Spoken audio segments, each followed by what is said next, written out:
3, 32, 56, 60, 67, 79, 85, 90, and 96. No, that isn't a bunch of random numbers that I've just put together. That's actually the timings for every single goal that Reading scored today against Exeter City in the EFL trophy. Hi guys, my name is James and welcome back to a brand new video on the channel. And today we're going to go ahead and sit down and talk to you guys about Reading's 9-0 win over Exeter City. Reading's biggest win in 122 years. People will sit here and say it's the EFL trophy. I do not care. Papa John's Cup is coming home.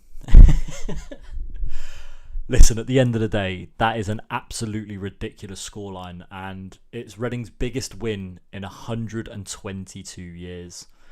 And the team that done it went as followed. Kanaya Boys-Clark was in goal. We saw Matty Carson play along the back four with Tom McIntyre, Harley Dean and Amadou Mbengu. Michael Craig and Tavonge Rashisha were in the midfield as we saw Ben Elliott and Paul McCarew playing out wide with Caelan Vickers and Jaden Wareham up front. Now, with the goal scoring record Jaden Wareham's got in the under-21s, you would have thought he would have scored for Reading today, but no, he didn't. The goal scorers were as followed. Tom McIntyre opened up the proceedings with the 3rd minute goal. A fantastic cross came in from Matty Carson, who picked up 2 assists in the first half, and he put a ball in from a free kick. Tom McIntyre was there, and he slotted it into the back of the net, and realistically, it could have been 3 or 4 before it was even 2. Reading had so many chances in this game to score more goals, and realistically, Reading might even be a bit upset that they didn't make it 10. Ben Elliott went close, Reading just constantly threatening the Exeter goal, and I've got to say, the Exeter goalkeeper today, I don't know how that man's a professional football player. That was god-awful. Every cross that came in, he flapped. I mean, did he even make a save in the game that wasn't a P-roller? Like, it wasn't a good day at the office to be him. Reading made it 2-0 though when Zach Jules, a former Reading Academy product, scored an own goal in the 32nd minute. That was after a whip cross from Matty Carson. Hit the chest of Jules and it went into the back of the net. Reading continued to put pressure on Exeter. To be fair, actually, there was a good save from the goalkeeper to deny Ben Elliott. But apart from that, nothing else happened for him, apart from picking the ball out of the net. But going into the break, it was 2-0, and Reading looked pretty comfortable. Exeter didn't have an attack, didn't have a shot, didn't have an attack in that first half at all. It was real just domination. It was real just calm, and Reading were just kind of chilling. Then they hit 7 in the second half. Paul McCarew opened up the goal scoring in the 56th minute. Fantastic bit of work from him. Some great feet from Caelan Vickers and then some great feet from Paul McCarew, and he slotted it into the top right-hand corner with a beautiful finish. McCarew then made it 4-0 in the 60th minute. Honestly, I can't really remember the goal too much. There was too many goals that went in, but he scored to make it 4-0 to Reading. Don Ballard then came off the bench alongside Harvey Nibbs and Kelvin Abrafa, and he picked up the 5th goal of the evening for Reading in the 67th minute, getting his first goal for Reading. That one I do remember. A good cross from Tavonge Rashisha, found Ballard at the back post and he headed it into an empty net. Reading then made it 6 when Ben Elliott had a deflected shot go into the back of the net, and that slowly trickled in. 17-year-old Taylor Harris then came off the bench and scored for his first goal on his professional debut to make it 7-0 to Reading, and that was a really, really good finish, I've got to say. I think Taylor Harris might be one to keep an eye on for this season.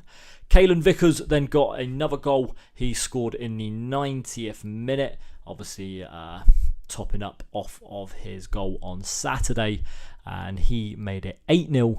And finally, Dominic Ballard scored his 2nd of the evening in the 96th minute to make it 9-0 to Reading. Some good play down the right-hand side, crossed it across. A very typical, FIFA goal, where lay it across down low into the empty net. And it finished 9-0 to Reading.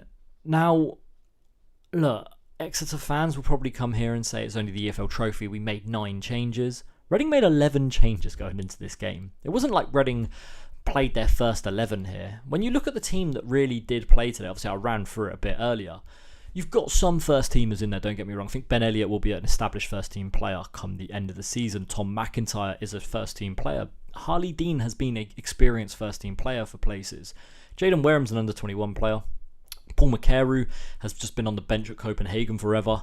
Amadou Mbengu, granted, is an experienced first-team player for Reading now. Michael Craig, handful of appearances in an entire career. Tavonge Rashisha only made his professional debut for Reading this season. Caelan Vickers again made his professional debut for Reading this season. And Matty Carson, who has played the majority of the season at left-back, but is not an established first-team player. And Reading didn't have their established first team out here and still ran out 9-0 winners. Now, what that does for confidence is going to absolutely skyrocket through that team. And it'll be felt not just through this starting 11 and the under-21s, but it'll be felt through the whole of the team. And it's just crazy that I'm sitting here talking about a 9-0 Reading win, the biggest win in 122 years.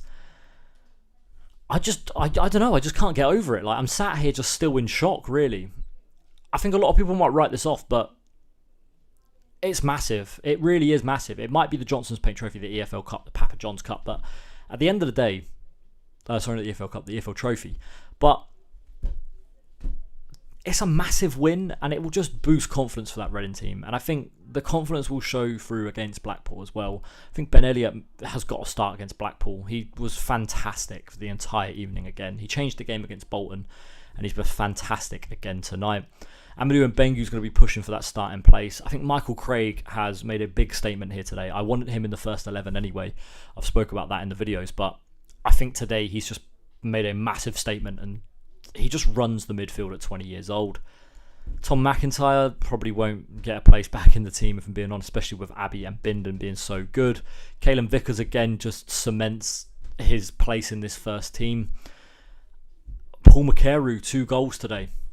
I mean, look, don't get me wrong, it's not the Exeter side that are top of the league right now, but it's still an Exeter team that are top of League One.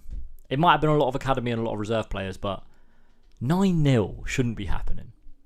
Look, I don't really know what else to say in this video.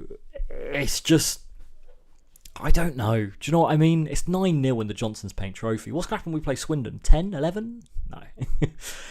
That's going to be it for this video though, guys. Thank you very much for watching. Obviously a little bit different because I'm in shock. That's going to be it for this one though, guys. Thank you very much for watching. We'll come through with a Blackpool preview coming up in the next couple of days. That's going to be it for this one though. Thank you for watching. 9-0. Papa John's Cup is coming home. Thanks for watching. Bye-bye.